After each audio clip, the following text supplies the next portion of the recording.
Hi, folks.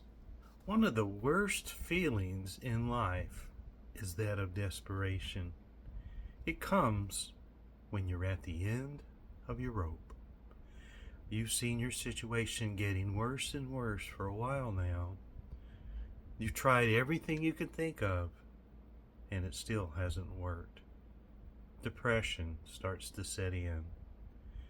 You feel like you're slipping down a deep, dark pit. Life is suddenly all too real, and it hurts even to breathe. Feelings of panic and desperation have seized you, and it won't let go. Sleep is hard to come by, as all the worries just won't stop tormenting you. You've exhausted all other options, and now it has come down to one last desperate act. If it doesn't work, that's it. You're done. Defeated. Time to surrender all hope and accept the impending doom that goes along with it. It is a terrible situation to be in, but there are more and more people who reach that point each and every day. Such is the case of the woman in today's passage. Let's take a look in 2 Kings chapter 4, beginning at verse 1. The wife of a man from the company of prophets cried out to Elisha, "Your servant, my husband, is dead, and you know that he revered the Lord. But now his creditor is coming to take my 2 boys as his slave." The first thing we see here is the experiencing the impact of great loss. This woman had lost her husband. For a wife, this is always a devastating blow. The love of her life, her companion and close friend, was no longer there. It must have felt like half of her was gone. It was just yesterday when I spoke at a service of a man who had lost his battle with cancer. His adult son and daughter were both there, but each still had their own spouse to help them through the grief of that moment. His wife, now his widow, did not have him by her side anymore.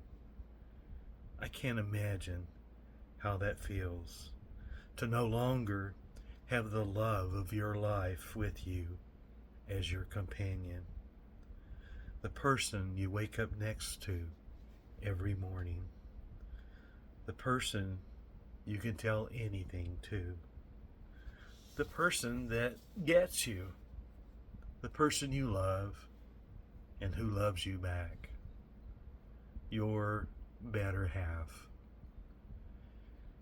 Now they're gone, and there is a great big hole in your heart. Life is so difficult when you experience those kind of losses. Maybe you've already been there yourself. These moments of great loss can definitely have an impact on our lives. Not only had this woman lost her husband, but she lost a man of God.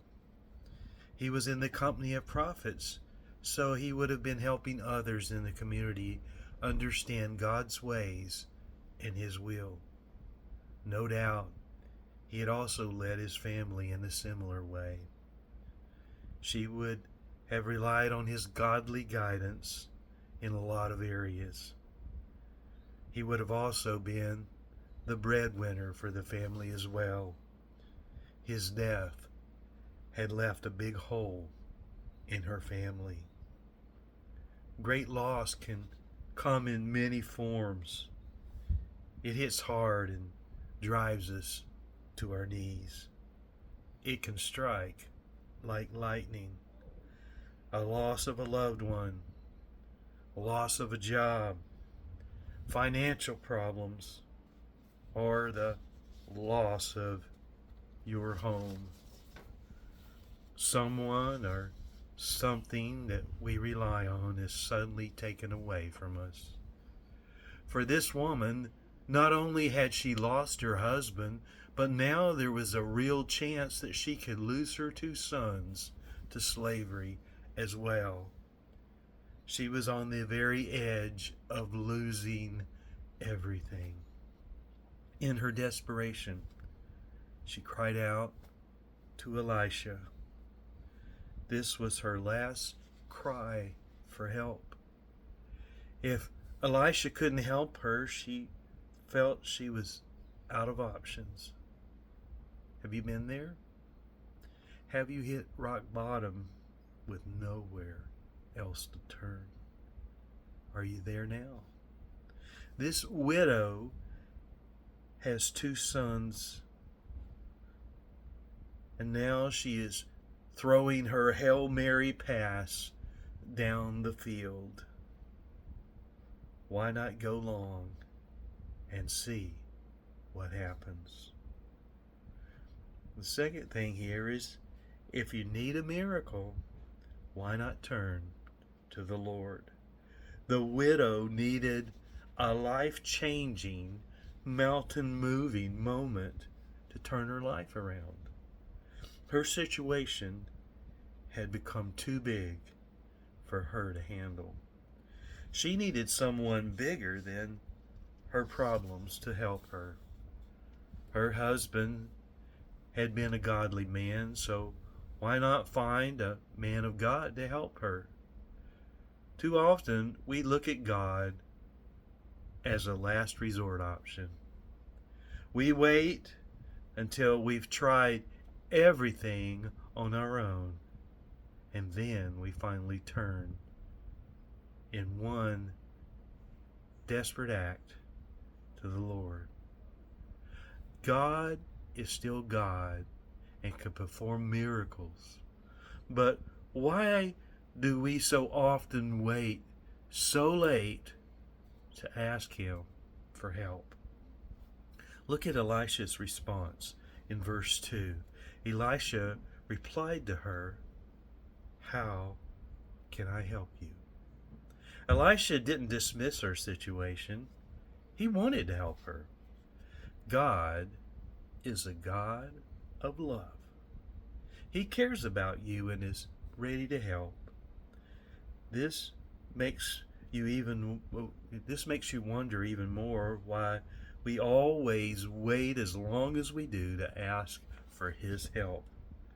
Elisha then asked her another question.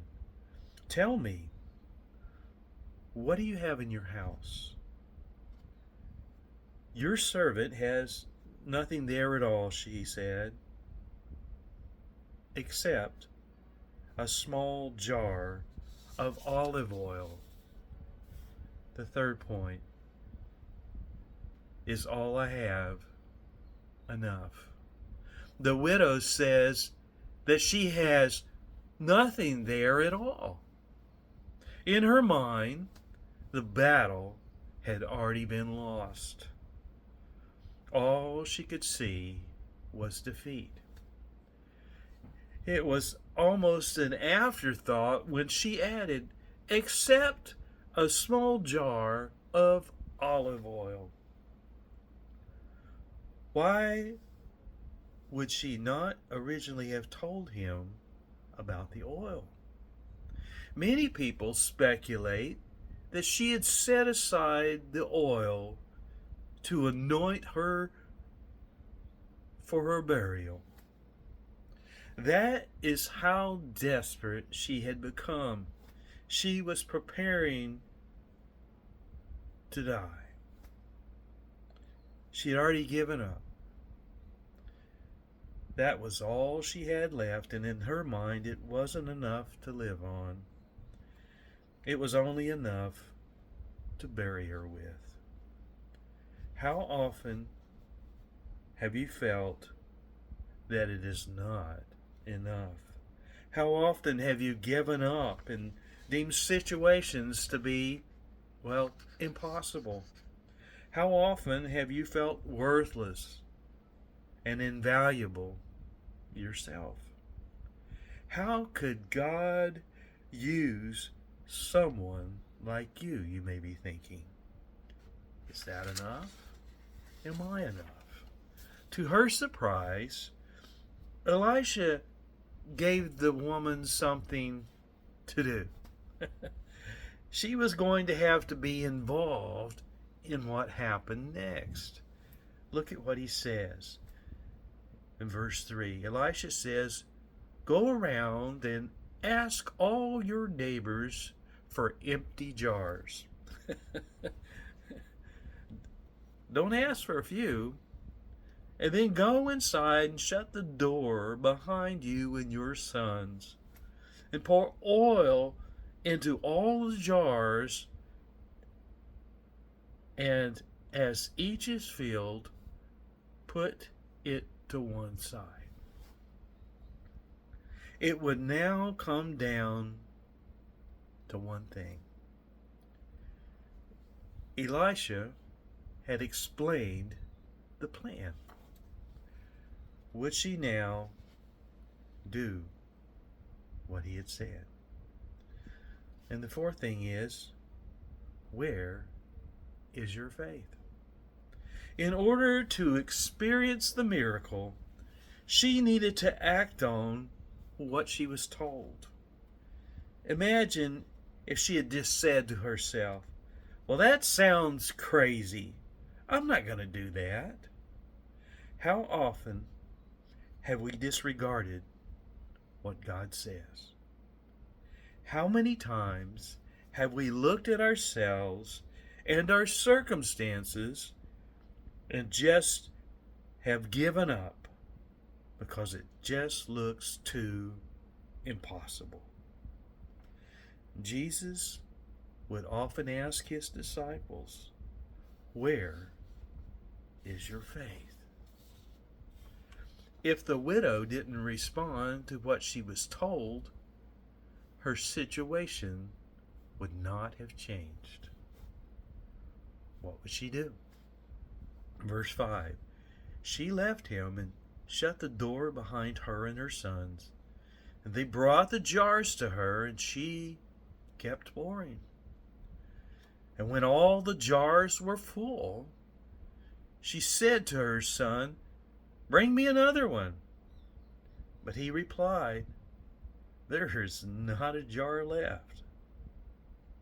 And then the oil stopped flowing.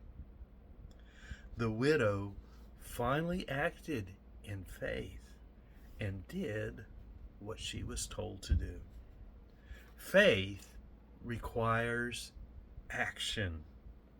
It requires not just a belief in something, but moving forward in that direction with confidence that it is God's will for our lives and that He will pave the way for it. 2 Corinthians 5:7 says, "For we live," or in some Bibles it says, "or walk." For we live or walk by faith, not by sight. Things may look bad, but we need to trust God going forward. Which leads us to the next point. Number 5, God can do anything. All of those jars of oil came from the little bit of oil that the widow had dismissed as what? Nothing. Her life had suddenly changed completely. She returns to Elisha after filling all those jars with oil. Verse 7, And she went and told the man of God, and he said, "Go sell the oil and pay your debts. You and your sons can live on what is left." Notice that here Elisha is referred to as the man of God. It wasn't Elisha that performed the miracle, it was God. Out of a hopeless situation, God had provided a way ahead. Hope. There is simply nothing too big or too small for God to deal with. We sometimes forget that God can do that. Jesus tells us this in Matthew chapter 19, verse 26. With man, this is impossible. But with God, all things are possible. God can do anything. It is it enough? Do you have enough? It is for God. It is He who can take any hopeless situation and turn it around. The God that created the universe can help us with our problems, big or small. We just need to approach Him with faith and ask for His help. Nothing is impossible with God. Even in the midst of great loss, God is still there for us. He loves us and cares about us. If we need a miracle, why not turn to God? Don't wait until you've exhausted all the other options. The little bit that you have is always enough for God to work with. God created the whole universe out of nothing. We just need to approach God in faith and respond to what He says, to where He leads us. God can do anything. Nothing is too big for Him to handle. Since it's Mother's Day, ladies, I'll leave you with these thoughts.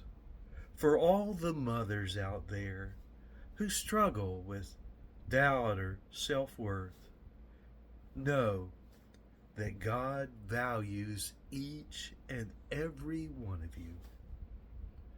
You may think that you don't have enough, that you're not enough, but God can work with whatever you have. He can take a frazzled mom and He can work miracles.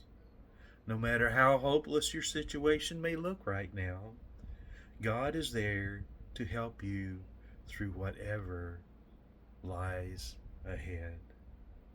Have faith and ask for His help. And to all you mothers out there, happy Mother's Day. May God bless each and every one of you. You are so special to all of us.